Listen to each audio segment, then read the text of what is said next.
గద్దరన్న వారసుడు అని ఉద్దేశించి మాట్లాడతారు. మీడియా మిత్రులకి అటెండ్ చేయడమే కాదు, ప్రతి సభను కూడా విజయవంతం చేస్తూ ఉన్నారు. గద్దరన్న కలిసి అనేక కార్యక్రమాల్లో పాల్గొన్న మా జాదుల శ్రీనివాస్ అన్న ఈరోజు ఈ పోస్టర్ ఆవిష్కరణ అన్నవారి ఆఫీస్లో చేస్తా ఉన్నాం. మిత్రులారా, గద్దర్ ఫౌండేషన్ ఆధ్వర్యంలో సోమవారం 6 తారీఖు 2026 సుందరయ్య విజ్ఞాన కేంద్రం సాయంత్రం 5 గంటల నుంచి గద్దర్ ఫౌండేషన్ ఆధ్వర్యంలో ప్రశ్నించే గొంతులు సాధించిన విజయాలు అనే సభా కార్యక్రమం నిర్వహించబోతా ఉన్నాము. ఈ సభా కార్యక్రమంలో ప్రధాన ఉద్దేశం గద్దరన్నపై కాల్పులు జరిపిన 1997 ఏప్రిల్ 6న జరిగిన కాల్పులు. ఆ కాల్పుల్లో గద్దరన్నకు 6 బుల్లెట్లు తగిలి 5 బుల్లెట్లను తీసేసి 1 బుల్లెట్ తన వెన్నుపూసలో ఉంచుకొని 25-27 సంవత్సరాల పాటు నిర్వీర్యంగా ప్రజల కోసం, ప్రజా సమస్యలపైన ప్రభుత్వాలు ప్రశ్నించిన గొంతు ఈరోజు మళ్ళీ కొనసాగింపుగా మనం ఈ సభను నిర్వహిస్తూ ఉన్నాం. గద్దరన్న ఒక పాట, ఒక మాట, ఒక శక్తిగా గద్దరన్న మళ్ళీ దశ ఉద్యమంలో పొద్దు మీద నడుస్తున్న కాలం అనేది ఇటు చివరి పాట అయితే, మొదటి పాట అమ్మా తెలంగాణమా ఆకలి కేకల గానమా అనే ఆ విత్తనము ఫలించింది తెలంగాణ ఉద్యమంలో. అదొకటే కాదు, గద్దరన్న అనేక సామాజిక కార్యక్రమంలో పాల్గొన్నా ఉన్నారు. అవన్నీ కూడా రేపు మనం మాట్లాడబోతా ఉన్నాం. సభలో ఒక పుస్తక ఆవిష్కరణ కూడా జరుగుతూ ఉంది మిత్రులారా. ఆ పుస్తకం పేరు కలల కావత్తు. గద్దరన్నపై 1997లో జరిగిన కాల్పులని ఉద్దేశించి అనేక జర్నలిస్టులు, కవులు, కళాకారులు, మేధావులు, బుద్ధిజీవులు అందరూ లక్షలాదిగా వచ్చి ఆ నిరసన తెలియజేస్తూ ఒక పుస్తకాన్ని తీసుకొస్తా ఉన్నాం. ఆ పుస్తకం పేరు కలల కావత్తు.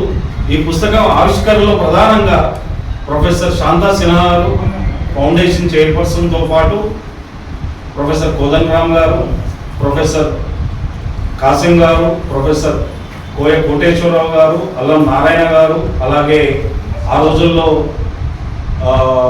దేవరపల్లి అమర్ గారు, అలాగే తులసి చంద్ గారు, వీరితో పాటు జాదుల శ్రీనివాస్ అన్న, మిగతా సంఘాలు, అలాగే రాజకీయ పార్టీల నాయకులు పాల్గొంటా ఉన్నారు.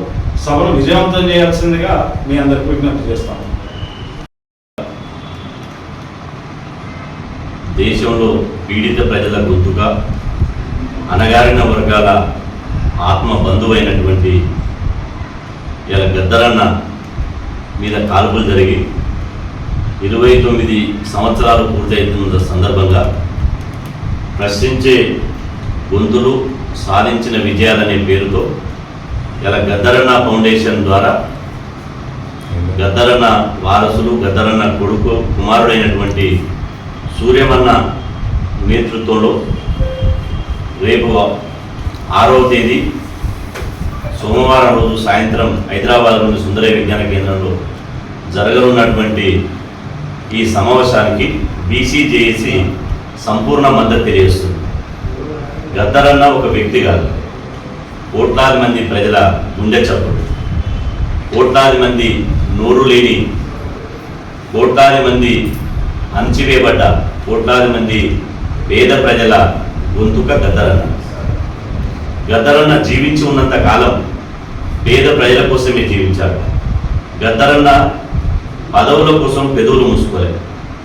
పేదల పక్షాన నిలబడి కలబడి కవిగా, గాయకుడిగా, నాయకుడిగా పోరాడినటువంటి గొప్ప నాయకుడు గద్దరన్న.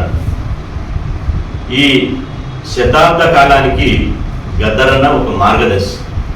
అట్లాంటి కవులు ఆయనని భౌతికంగా నిర్మూలించాలని కుట్రతోటి ఇంటి మీద దాడి చేసి కాల్పులు జరిపి వారిని చంపాలని ప్రయత్నించినప్పుడు వారు పేద ప్రజల యొక్క అండదండలతో, శరీరంలో బుల్లెట్లు దింపిన మొక్కవని ధైర్యంతో చివరి శ్వాస వదిలే వరకు తన గొంతుల శ్వాస ఉన్నంత వరకు ఇలా దిక్కుమొక్కు లేని జనం కోసం నిలబడ్డటువంటి నాయకుడు గద్దరన్న.